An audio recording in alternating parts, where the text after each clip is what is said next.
Well, welcome everyone to Movie Goodness, where we examine life through cinema here on the KB Radio Network. I am your host, Kevin Reed, and this episode is kind of unconventional.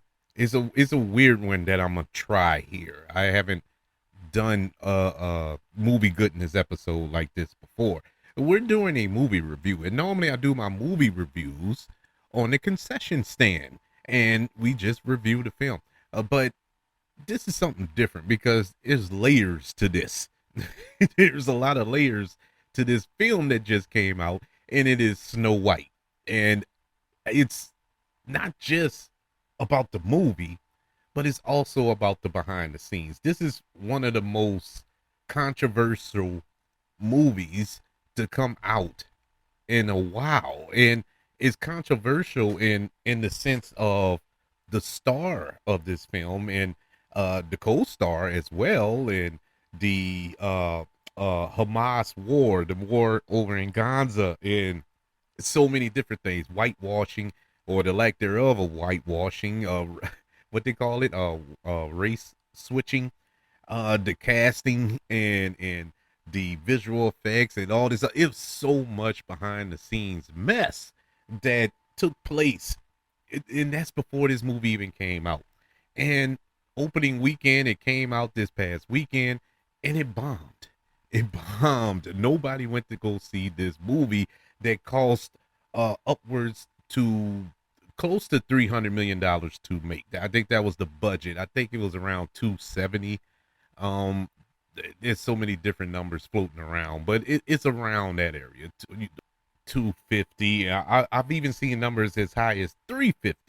$350 million to make this movie, and I don't know why. You know, after seeing this movie, I don't know why they were green light Snow White movie, a live action Snow White movie for $300+ million. That is mind boggling to me, but that's what we got. So there's so many elements to this film that ultimately that's the reason I watched this movie, because this isn't a movie that I would run to the theater to see. I'm not a Snow White guy. You know, I never was a Snow White person. I remember going to see Snow White and the Huntsman a while back with who was it? Kristen Stewart, and then Chris Hemsworth was in that film. Charlize Theron was in that. I actually enjoyed that movie, even though it took some major liberties with the source material that is Snow White. But for what it was, I actually enjoyed it.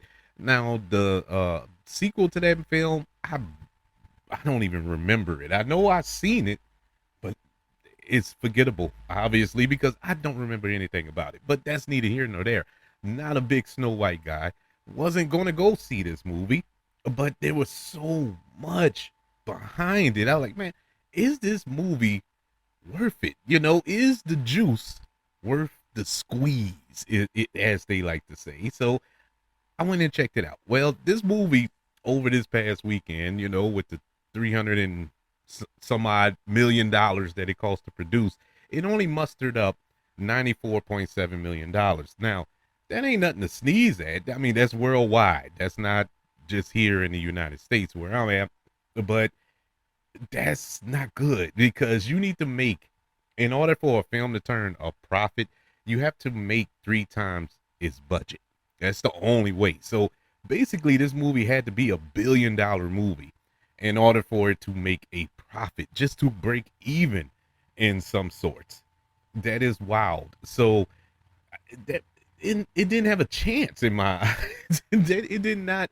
This movie was sent out to die, honestly, and is a fast death. It ain't slow. Is pretty fast. What's happening to Snow White? But we're gonna review the film. But before we review the film, I want to jump in on some of the controversy surrounding this film and why this film is being, I don't know, torn apart. And I think it's being torn apart unfairly. Now, I'm gonna give my thoughts on the movie in a few, but it's it's wild to me how people are judging this movie based on what happened behind the scenes. I'm gonna just flat out say this: it's unfair to this film. It's unfair to the people involved, all the filmmakers, all the actors and the actresses, everybody who put this movie together. It is unfair for the movie to be judged because of what took place off screen. If we was to do that with every single movie, every movie would be a low grade, you know, because all movies have problems. All movies have somebody on set, whether it's a performer or the director or the producer, who have different views, have different opinions, and you know, they do things that aren't up to par, we should say. And before I go any further, let me just express my apologies. If I sound a little congested and stuffed up, it's because I am down here in southeastern Louisiana, and I don't know about anywhere else because I'm not anywhere else right now. But I can only judge from where I'm at. It The pollen in the air is going bananas, and I am so stuffed up. And I never had allergy problems. I never had sinus problems until a couple of years ago, and now it's starting to kick my behind. And it's hard to breathe, and at times it can't be outside too long, or I go sneezing like crazy and all this. I'm just not built for this, so I apologize if I sound just horrible, because I'm listening to myself in the headphones. I'm like, is that me talking? It just, I don't sound right in these headphones, so my apologies. But let's get into this film, at least the pre-production, and then we'll get into the review. Let's start with the casting. Now, this is where it first kicked off. The casting of this film, we cast, or Disney, not me, I don't own Disney. Uh, Disney and the producers of this film decided to cast Rachel Zegler in the lead role of Snow White. And Rachel Zegler, you may have seen her in West Side Story, the Steven Spielberg remake from a couple of years ago. She was in Shazam, that sequel to Shazam, which was horrible, but she was all right in it, and she was great in West Side Story. But she is a trained Broadway actress. You know, she is built for that. So to cast her as Snow White, where this is a musical, it made sense. The problem came in case you don't know, in case you haven't seen a picture of her and have no idea who she is, Rachel Zegler is Latina. She is a Latina. She's not white. And that drew so much criticism a couple of years ago when they announced that cast. And you would think that they cast Idris Elba as Jesus Christ or something, and people just lost their minds. And you know, it was unbelievable. They haven't shot one frame of film. They haven't. You didn't see her in her outfit yet. You didn't see a still. You didn't see anything. But the mere fact that they cast a Latina woman as Snow White, people blew their minds. Now, to a degree, I can see where people were kind of confused, you know, because the character Snow White, that is part of her character, being white. So I kind of get it. And let me explain. It's something like Black Panther, right? You couldn't cast Brad Pitt as T'Challa. It's impossible. You needed to have a black actor portray Black Panther. That's part of his character. That's who he is. And so, no, some roles you just can't racial split, you know, or swap. Now, Snow White, to a lesser degree, it's something like that because the character is described in the original material as having skin as white as snow. And that's the description of that character. Hence, Snow White. And that's why she got the name Snow White in the original material. They changed it for the movie. That's why I say this kind of different, because in the movie, there's a reason why they named her Snow White. It wasn't because her skin was white as snow. It's because she was born on a snowy day and it was a beautiful, everything was white because of the snow.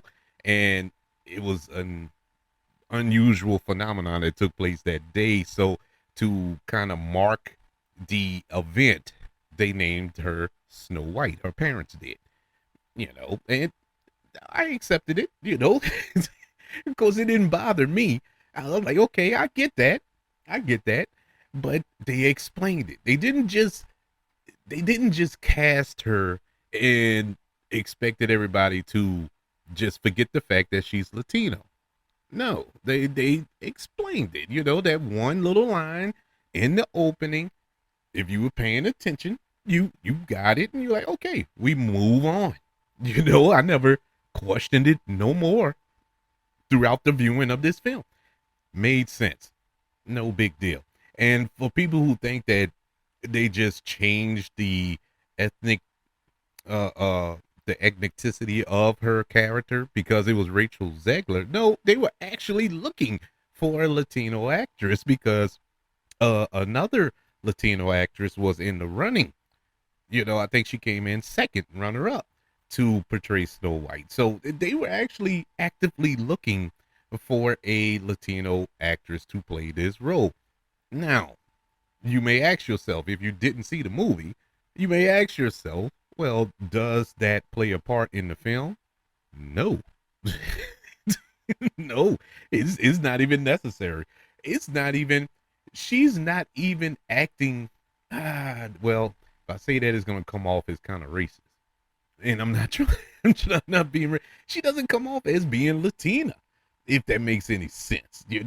She's not speaking in Spanish or anything like that. There's no cultural things that she's doing that would let you know that she's Latino or anything like that.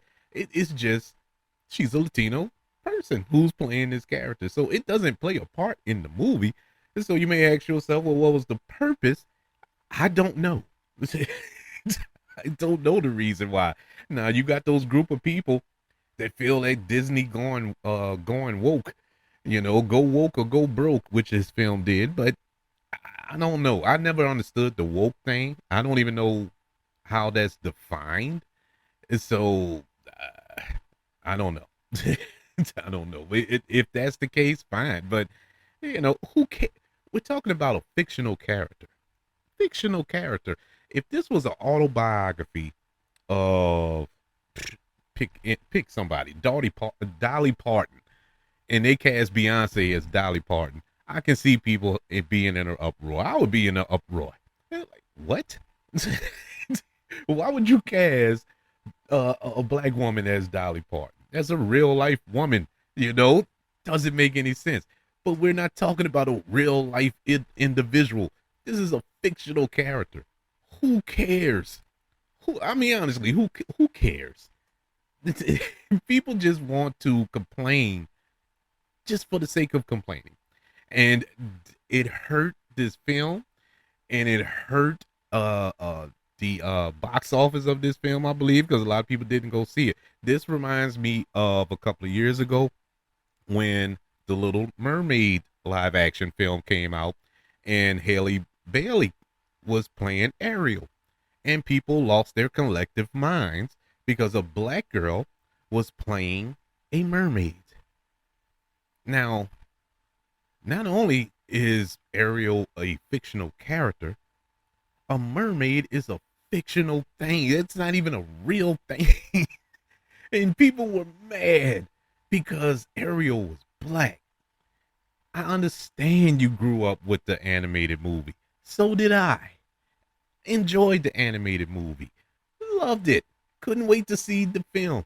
The film was alright, but it wasn't because Ariel was black that the movie wasn't the greatest thing since sliced bread. You could have had a Snow White, no pun intended, white actress play this role and it still would have been bad. The movie was just not that good. It had nothing to do with the ethnicity of the actors.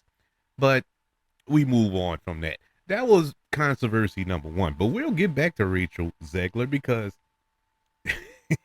it's gonna get spicy in a little while. But before we get to that, um, we had a controversy about the seven dwarfs, and it's it's understandable in a way because this movie was delayed. This movie was filmed in 2022, I believe, or 2023, maybe, but around that area.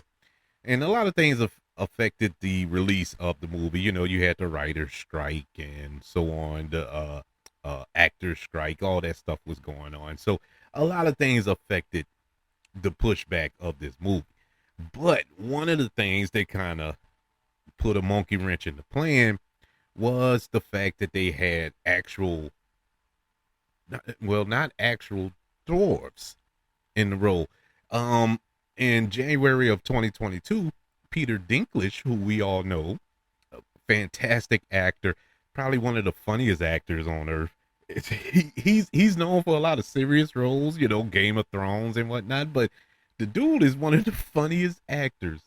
You know, Death at a Wedding or Death at a Funeral, that stupid Adam Sandler movie. He was the best part of it. Pixel, he was hilarious in that. But anywho's, and he also was in Avengers Endgame. But anyway, see, you know he has dwarfism, so he knows about dwarfs, and he has played dwarfish characters throughout his career, of course, and he commented on the live action Snow White remake, dismissing it as a backward story. And the reason he made these comments is because the dwarfs, the seven dwarfs, weren't dwarfs. They had actual, I guess you could say normal size, and I'm putting quotations up like y'all can see it, but normal size human beings as those characters. And I think one of them had dwarfism, but the rest of them were normal size. And it was reimagining, as they said. It's not going to be what we're used to seeing when it comes to seven Snow White and the seven dwarfs. And so, of course, this is upsetting to the community, to those who have dwarfism. And he wasn't the only one. You remember Wee Man from the MTV show Jackass? He has dwarfism. He made a statement about how Disney didn't cast any dwarfs for the roles of dwarfs, and it's like it made no sense.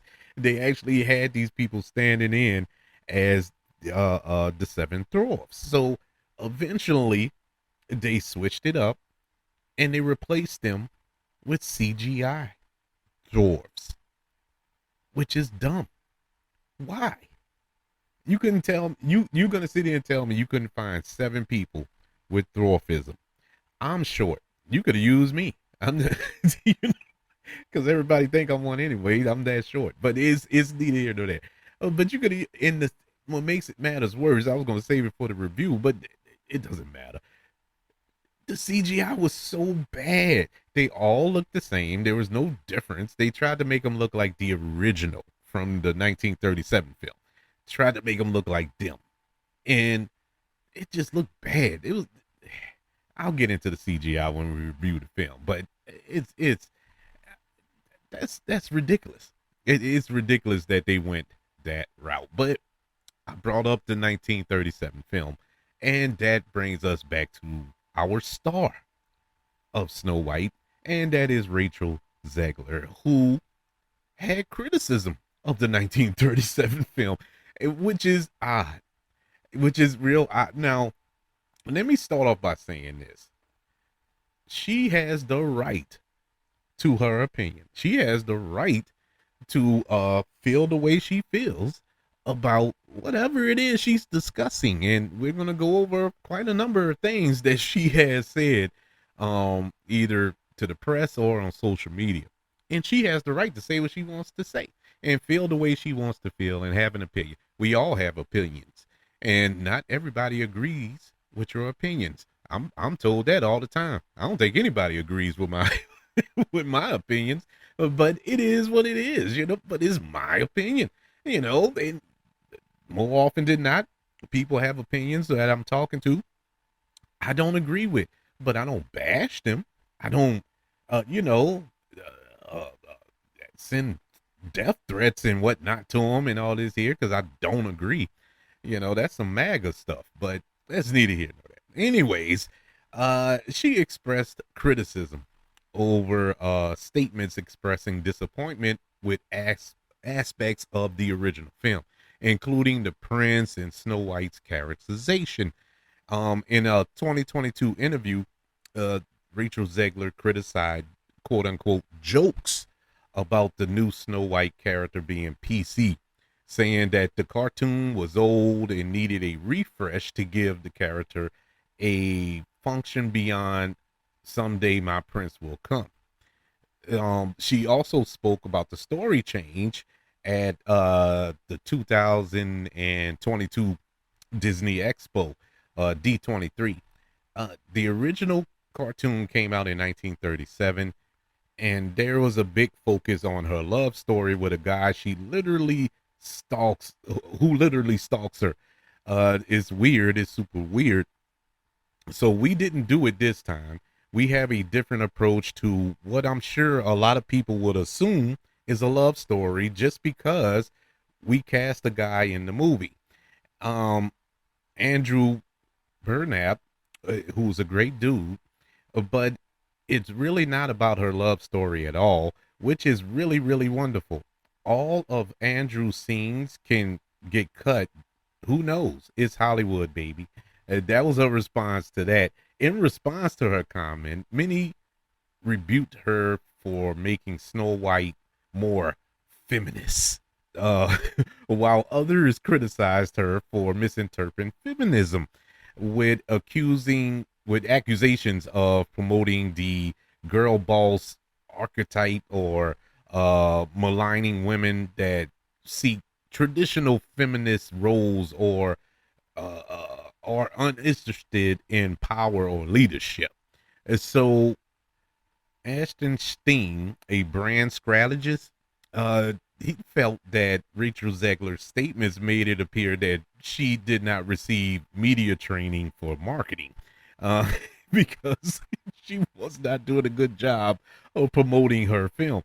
Ultimately, critics claimed that Zegler disliked the original film. David Hand, who father of the same name, co-directed the original film, criticized the remake, describing it as insulting, and suggested that his father and Walt Disney would be turning over in their graves over these comments made by Rachel Zegler. This controversy prompted conservative media organizations like the Daily Wire to announce their own live action adaptation of the original fairy tale named Snow White and the Evil Queen, which was originally to star actress and Daily Wire commentator Brett Cooper as Snow White for a 2025 release in an effort to compete with the Disney version, the version that we just got. However, following Cooper's departure from the Daily Wire in December of last year, no updates of the production of this version was given since.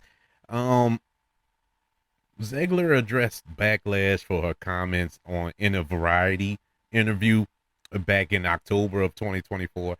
She said that the film is still infused with a love story and that it made me sad that it was taken in such a way.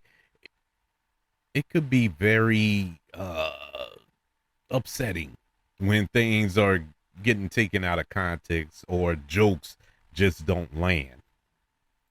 Well, I'll, I don't see a joke that she said.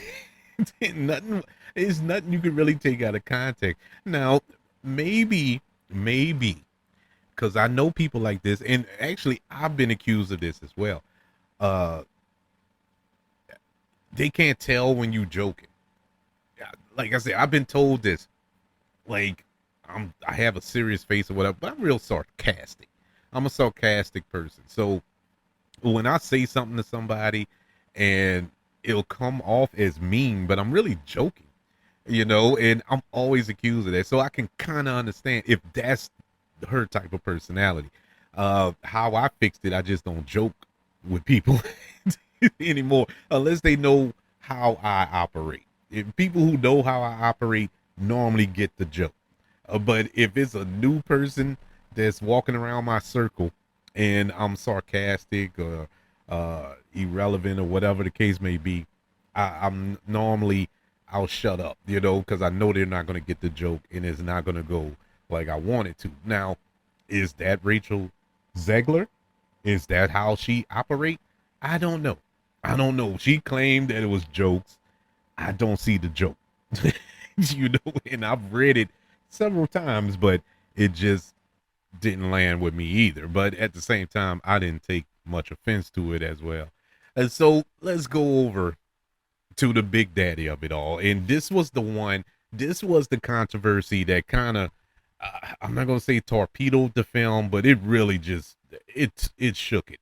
All that other stuff, you can kind of get past it, because little kids, which this movie is pretty much aimed for, small children or well, I don't know, preteens, but either way, children.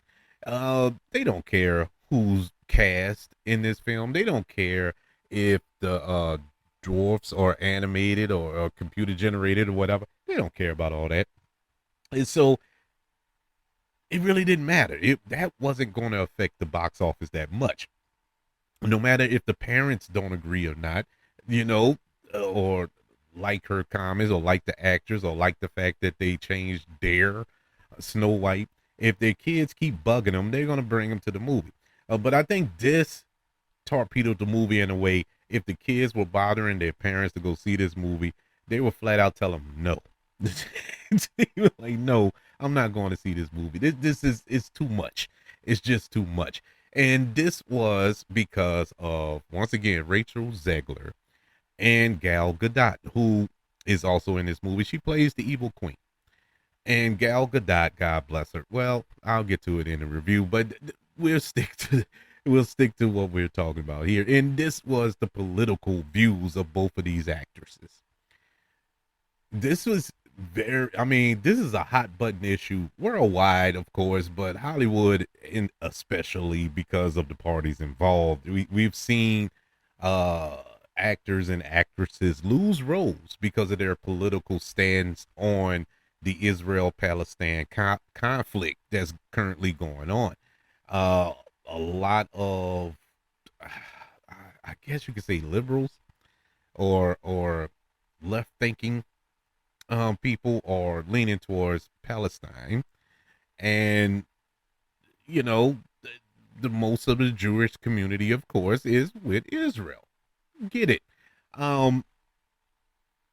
People are picking sides here, and it's getting bad. And I understand. I understand about the side picking, the tribalism of it all. Trust me, I get it. Me personally, I think both sides need to really grow up here, and come to a conclusion to this foolishness, this madness. Both sides are wrong in my humble opinion, and both sides have a point in my opinion. It's not, I don't think it's a true defiant right or wrong here, but that's just me. I don't know every ounce of information, so I don't really speak on the matter. But I do know it takes two people to fight. It takes two sides to disagree, and you need one to just say,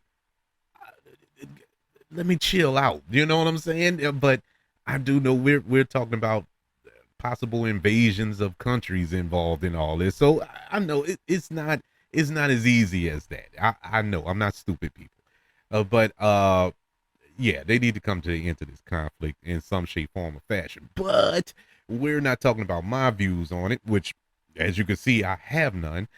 But Gal Gadot and Rachel Zegler, they have clear cut views and they're not the same. Rachel Zegler is on the side of Palestine, whereas Gal Gadot is on the side of Israel, which is understandable for Gal because she's Israeli. She's from Israel. Matter of fact, she served in the Israeli army, I believe, the special forces or something to that effect. So she's really in there. But they are openly vocal about these political stands that they have. And this furthered the controversy, and neither side backed up it, and they weren't directing it, to each other per se. But it was just the fact that both of these actresses, the lead characters in this film, are at odds, politically behind the scenes. So when they released the teaser trailer, and it provoked calls for boycotts of the film from both sides. From both sides. That's how crazy it is, because that's how deep rooted this tribalism is. The people that was on the Rachel Zegler side wanted to boycott it because Gal Gadot was in the movie, and people who was on the Gal Gadot side, Team Gal, was wanting to boycott it because of Rachel Zegler being in the movie. So it was like it's a true lose-lose situation that took place with this movie. Gal Gadot supported her native Israel, where Zegler was a sympathizer towards Palestine. Before the film release, Gal, she received multiple death threats. So many death threats that it led to Disney providing additional security for her. It was that bad. She had received, her and her family. That is frightening, man. The fact that it goes that deep, it is so sad, and I feel so bad for her. No matter what side of the fence you're on, you got to have some empathy here. That is so upsetting, man. That you would receive death threats over your opinion, over your stance, over your whatever. It's so bad. But despite the controversy, here's the kicker. Despite all that, despite that these two actresses didn't see eye to eye on this issue, they got along just fine on the set. All reports say, now they could be blowing smoke, which is very possible. We're talking about Hollywood here, but they had a positive relationship with each other during the production of the film. After the release of the film, one of the producers' son, I can't think of his name off the top of my head. I had it down here, but this is a different sheet, I guess. But anyway, he blamed the box office underperforming this past weekend when it opened because of Rachel Zegler. Now, the producer's son is Jewish. They're Jewish. And I believe the producer had talked to her and tried to tell her to stop posting on Instagram or Twitter or wherever about Palestine and stuff like that, because it's not a good look, and Rachel didn't. And from reports said that she basically cursed the dude out or whatever the case may be. And she continued to post. And the producer's son was on a podcast talking about Rachel Zegler and blamed her, put the whole failure of this film on Rachel Zegler. Once again, I'll give my thoughts when we review the film. Box office analysis largely disagreed with those views, as do I. That the film's underperformance can be attributed to political controversy, and instead it contributes to the film's failure to resonate with the critics and the audience. It's pretty simple as that. It's not it's not rocket science.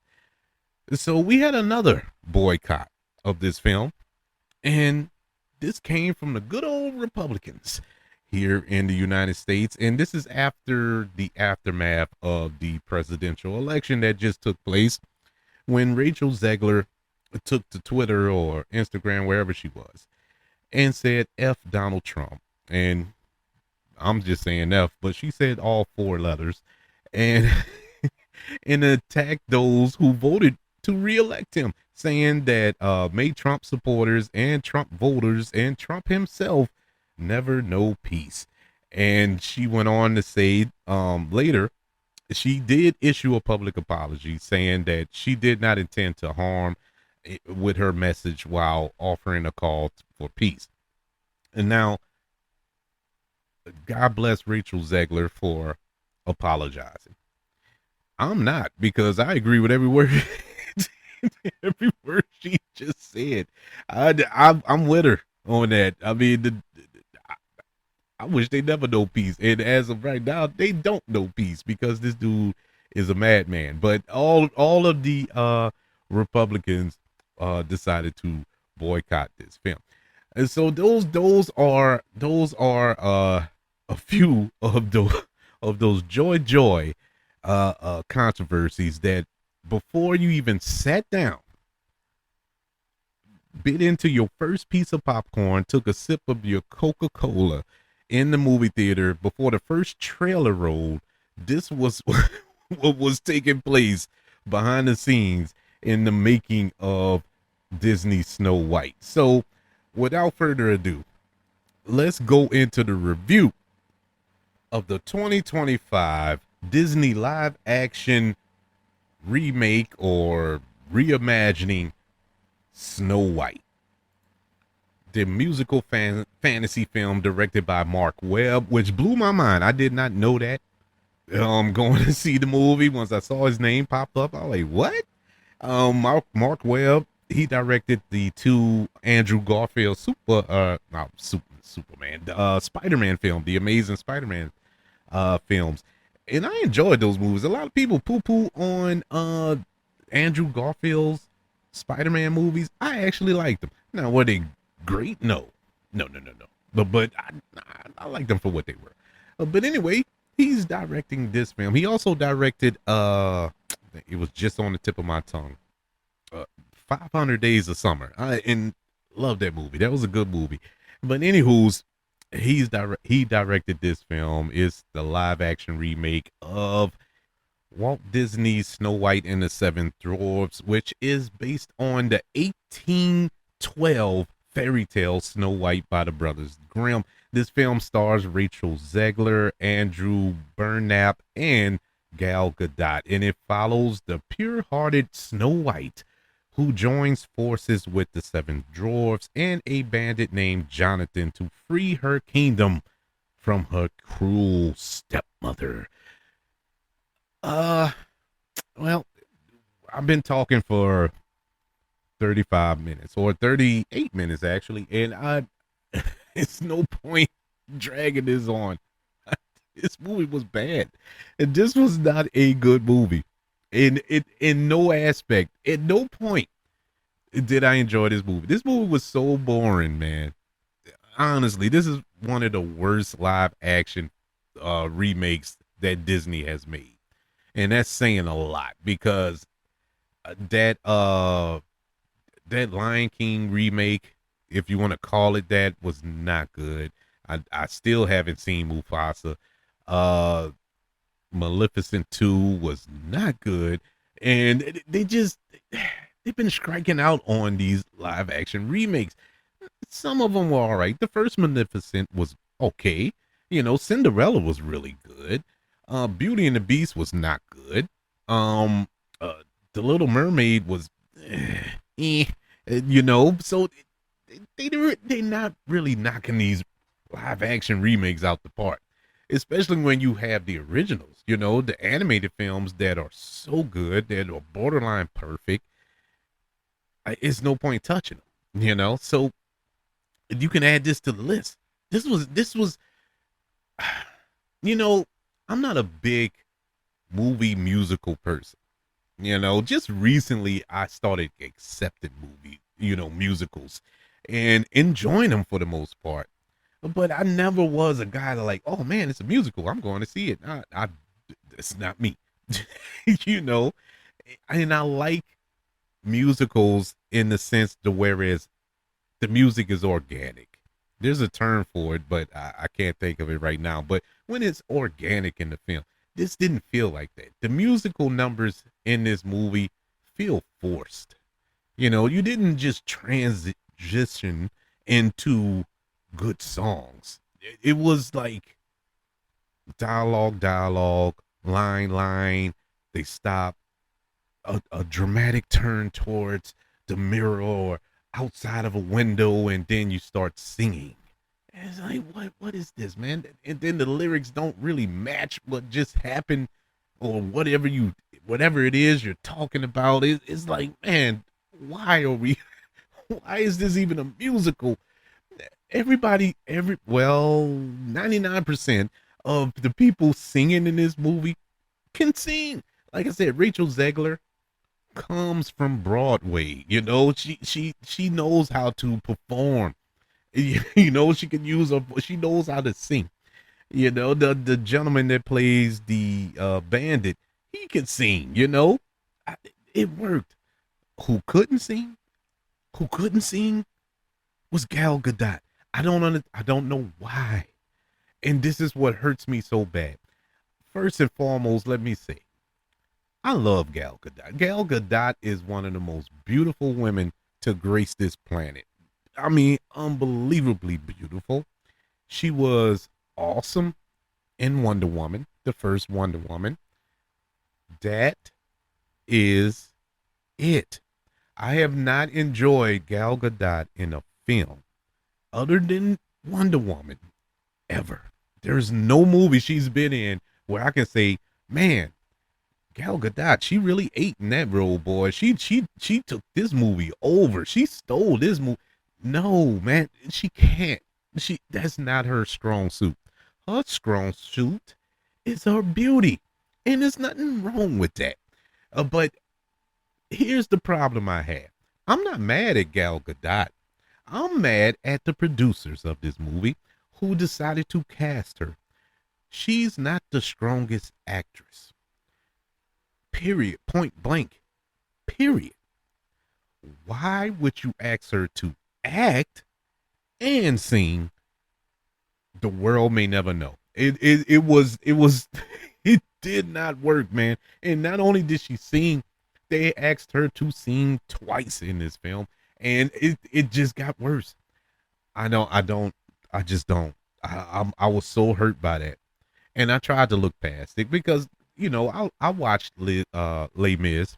I saw Russell Crowe talk sing when he was when he was in that movie. Couldn't sing a lick, but I accepted it. Because it worked for the character. Not here. Not here. This was just embarrassing, man. I just felt so bad for her. But it's all good because that wasn't the worst part of this movie. Shockingly enough, the worst part of this movie was the special effects. The visual effects was horrible, horrible. I could not stand looking at the seven dwarfs. Couldn't stand it. It made my stomach turn. It was like, why? Why would you use CGI dwarfs? There are actual dwarfs around. These aren't mystical creatures. They are actual human beings you could have used. It made zero sense. It ruined the movie. And that wasn't the bad. At least that wasn't the only bad visual effects. It was throughout the film. They had some good little visual effects here and there, but for the most part, the visual effects was just bad. Like, where did that $350 million go? I don't understand. This was so ugly to look at. Now, they did have some scenes here or there. Not scenes. Let me take that back. They had some shots in this movie that were gorgeous. It looked like you could have just snapshot it and put it in a frame. It was beautiful looking, but those were just shots. When it starts getting into motion and the movie's moving, it just did not look good. It's just, I don't know. It was a waste of a movie. It was a waste of time. And sadly, all of the vitriol, all of the protests and boycotts and talking bad about Rachel Zegler and talking bad about Gal Gadot and all this here about what went on behind the scenes and their political views and this, that, and the third. That's not why this movie failed. That's not why this movie bombed. This movie sucks. This was a bad movie. You can get past controversy if you have a good movie. If you have a good movie, I'll give you an example. The Passion of the Christ. Very controversial movie. Very successful movie as well. Why? Because it was a good movie. It doesn't matter as long as you can land the plane. Just land the plane. And they did not land this plane. Actually, it crashed and burned. And they waiting on their prince to come, their first love to come and kiss them and wake them up. Because this was bad. I was trying to use the Snow White reference there, and it didn't work. It didn't land. It just didn't land. But neither did this film. Snow White gets a letter grade of a D minus. Yeah, it was that bad. This is a movie that I will never, I would never watch again, and it's sad, man. Because what makes it so bad, as I said to open up this show, I had zero desire to watch this movie. There was nothing in me that said I wanted to go see Snow White. No part of me. But I don't know. It's just something the other day that just nudged me and like, you go check it out.